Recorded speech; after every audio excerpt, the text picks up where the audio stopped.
I've done a couple videos in the past about series that have disappointed me, but none that I've straight up hated. I still think Land of the Lustrous is a solid manga, and Summertime Rendering was just mediocre in my opinion. Heavenly Delusion though is a different case. It started out as a decent series with some fun moments, but not only did it disappoint me with many of its writing choices, but had some really problematic elements that for me took it from an underwhelming story to one that I straight up dislike.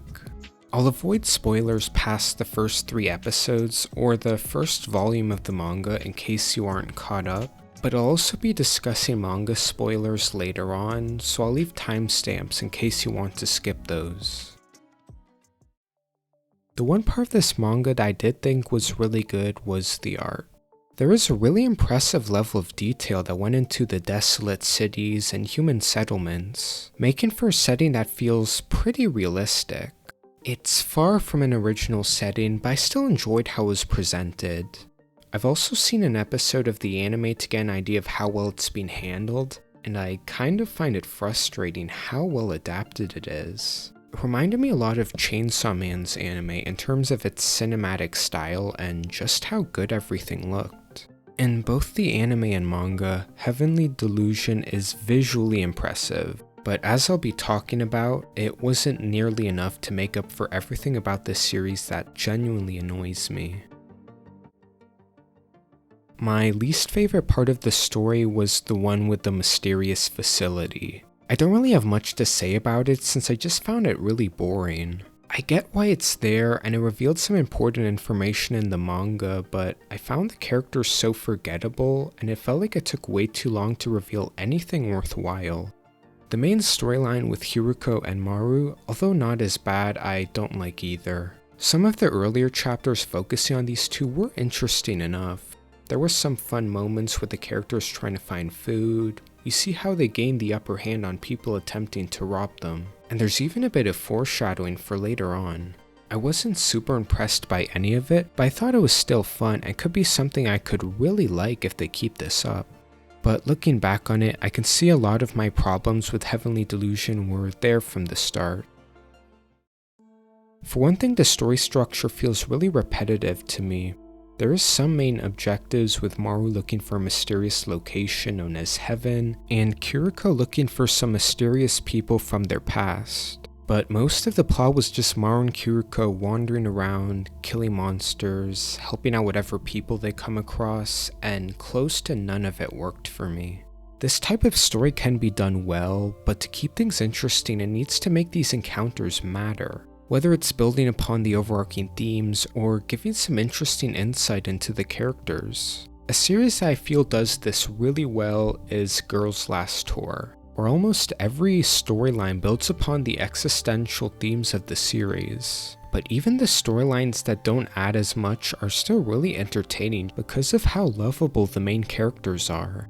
But the way this was handled in Heavenly Delusion I didn't enjoy, because I feel like the main characters aren't nearly interesting enough to support the story, whether it's their dynamic or as individual characters. Maru felt the most boring to me. It didn't really feel like he had anything interesting going on, and some of his actions towards Hiroko out of romantic interest were really creepy to me. Hiroko on paper has something interesting going on with their identity crisis, but otherwise I do not care about them at all. There were some occasional moments with Kiriko and Maru that I thought were kind of cute, but I didn't feel that most of these scenarios add anything important. There was some solid action occasionally, but whenever they tried to genuinely get me invested in a character introduced only a couple chapters ago, it always felt so surface level, since not only were they not developed well, but they didn't feel like they added anything interesting in terms of plot or overarching themes, leading to most of this very short series so far just feeling like filler to me. I feel like the best post-apocalyptic stories are so good because of them using their premise to say something deeper about human nature. Without them, these stories would just be bad things happening to people with nothing deeper to say, which I personally feel applies to Heavenly Delusion. The storyline where they first encounter the man-eater at the inn, I feel shows my issues very early on. There was an enjoyable action sequence where Maru and Hiriko were trying to figure out how to defeat it, but everything else I didn't like. We then see the landlady talk about how she believes the man-eater's controlled by her dead son. I thought the scene was maybe going to be used to introduce certain themes that would be explored or show insight into how the characters react. Both things that are technically there, but doesn't really explore in a meaningful way. I thought maybe the landlady thinking that her son was still inside the man-eater could have said something about how in this post-apocalyptic world, people are desperate to cling on to the past and what their lives were like before. But this isn't an idea that's really explored in the series, so I'm not sure why this was here. This is a very common problem with the series for me. Any attempts to create an emotional story never worked, since they're always based around underdeveloped ideas and side characters I do not care about. As for how the characters react, we do see a brief moment that Hiriko and Maru are upset about the landlady dying, but literally in a couple pages, Maru gets over it and manages to defeat the man-eater. This could have been a cool moment if maybe they showed these characters genuinely struggle here, but it's way too quick for it to actually feel like it matters. I guess you do get to see how they react in combat scenarios, but even these didn't feel like they added much. It just seemed to me that whenever something terrible happens to them that should have a great effect on them, they never feel like they truly impact the main characters after the conflict is resolved. When it feels like large parts of a story could be removed without really detracting much, I think that's a huge problem. I also found the mystery aspect very disappointing. It reminded me of Summertime Rendering, with it having a lot of reveals, but never feeling like they were set up in a satisfying way or make me reconsider what I've seen up until that point. There's some bits of foreshadowing here and there, yet I still feel unsatisfied with the reveals. Also, I've never seen a series that was this off-putting for me in terms of nudity and sexual content. It was just gross and excessive and never felt like it had a real purpose other than making the story seem quote-unquote more mature. And as the story goes on, I feel these attempts to seem more mature only become more problematic and off-putting for me.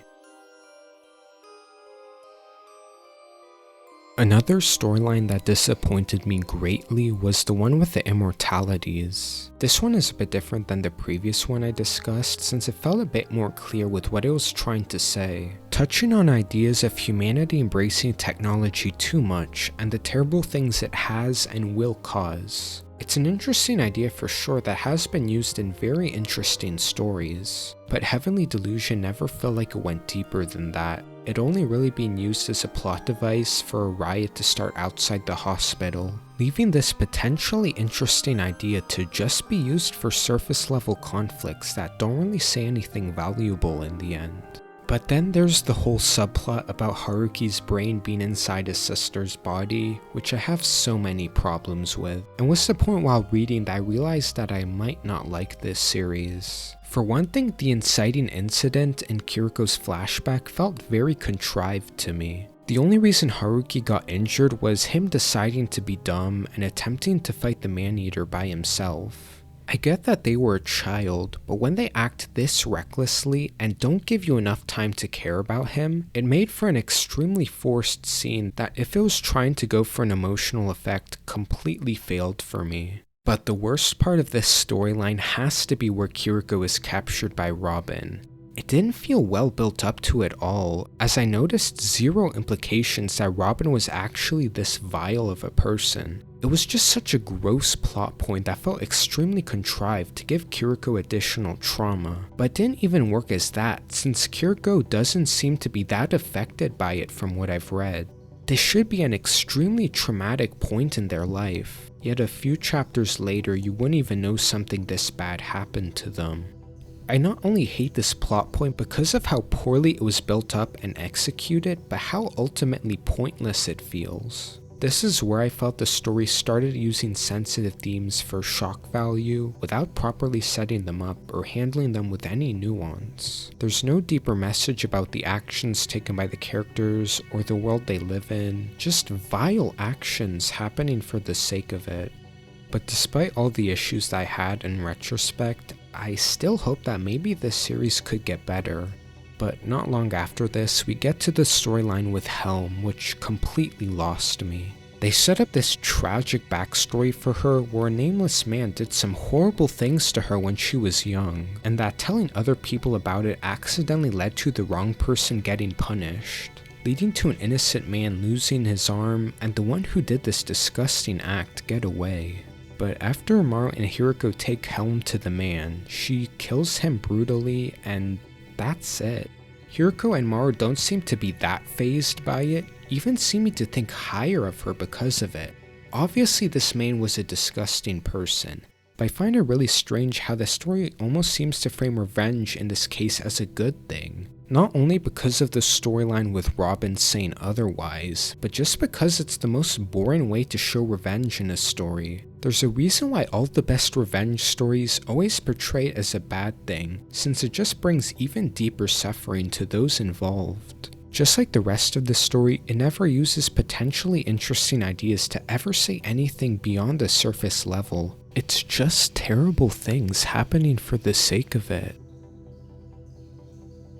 Although the last thing I want to do is be rude to people for enjoying something, I still can't help but wonder why people like this series. I wouldn't go as far to say as I completely hate it, as there was some parts about it that I liked, but I still found it so boring, and along with all the poor writing decisions and problematic story elements, made for a manga that genuinely annoyed me, and I don't see myself picking back up in the future. Even if it isn't finished yet, I have just been so disappointed by it for so many reasons, and I don't think there's anything that could be done to get me back into it.